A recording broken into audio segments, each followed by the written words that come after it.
बच्चों, let's read this question. Question says one of the following combinations which illustrates the law of reciprocal proportions is. हमें बताना है कि किसके लिए law of reciprocal proportion correct हो सकता है. ठीक है. Option A is N2O3, N2O4, N2O5. Option B is NaCl, NaBr, NaI. Option C is CS2, CO2, SO2. Option D है PH3, P2O3 and P2O5. Right. Key concept for this question is, की concept इस question के लिए क्या हो जाएगा, वो हो जाएगा law of reciprocal proportion.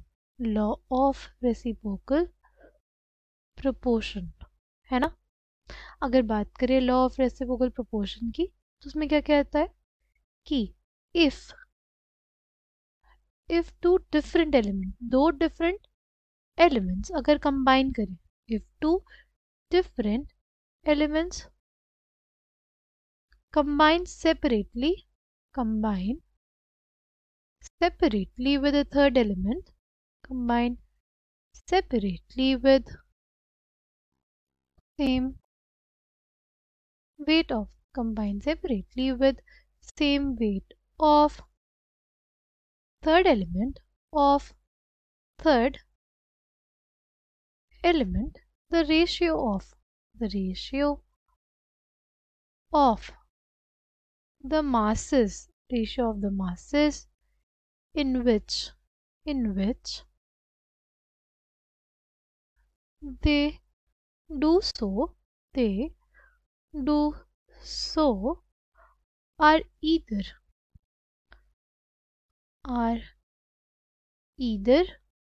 the same or a simple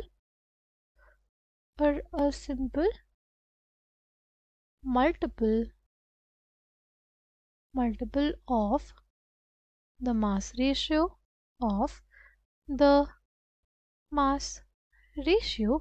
in which they combine,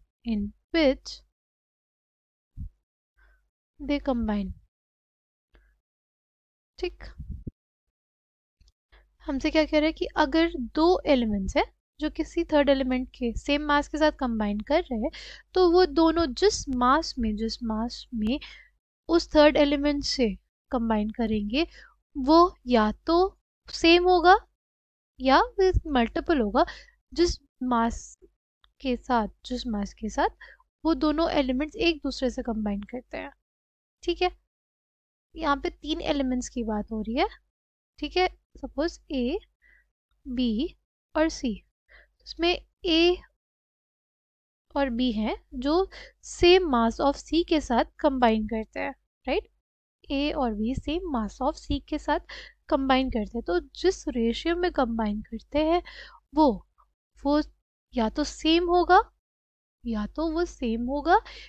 कुछ मल्टीपल होगा उस रेशियो का जिस रेशियो में हमारे पास ए और बी एक दूसरे से कंबाइन करते हैं. ठीक है. यहाँ पे तीन डिफरेंट एलिमेंट्स की बात हो रही है. यहाँ पे तो तीन डिफरेंट एलिमेंट्स दिए नहीं हुए हैं इसलिए ये गलत हो जाएगा. यहाँ पे यहाँ पे चार एलिमेंट्स है बेसिकली. NaCl में हमारे पास सोडियम और क्लोरीन हो गए, इसमें हमारे पास ब्रोमीन और सोडियम हो गए, इसमें आयोडीन और सोडियम हो गए. यानी यहाँ पे तो चार एलिमेंट्स है. राइट. ये तो ऐसे ही गलत हो गया. यहाँ पे PH3, P2O3 और H2O होता तो हम लोग बोलते कि हमारे पास वहाँ पे लॉ ऑफ रेसिप्रोकल प्रोपोर्शन होने की चांसेस हैं. बट यहाँ पे तो P2O3 और P2O5 है और PH3 है. यानी यहाँ पे तीन एलिमेंट्स के बीच की बात है ही नहीं, इसलिए ये भी ऑप्शन गलत हो गया. यहाँ पे है देखो CS2, CO2 और SO2. राइट.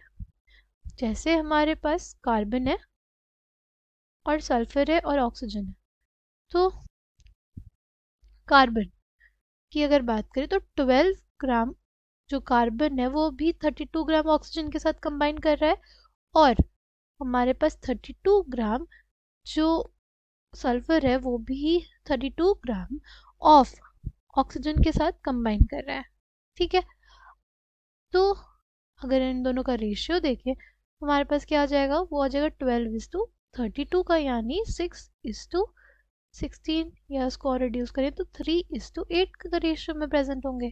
ठीक, अगर बात करते हैं CS2 में 12 ग्राम ऑफ कार्बन कंबाइन कर रहा है किसके साथ, 64 ग्राम ऑफ सल्फर के साथ। इसको रिड्यूस करेंगे तो हमारे पास क्या आ जाएगा, हमारे पास 3:16 का रेशियो, राइट। कहीं ना कहीं ये उसके मल्टीपल्स में, राइट, इस वजह से हम लोग कहेंगे यहाँ पे लॉ ऑफ रेसिप्रोकल प्रोपोर्शन लगेगा। Correct answer for this question will be option C. I hope you understood it well. Thank you.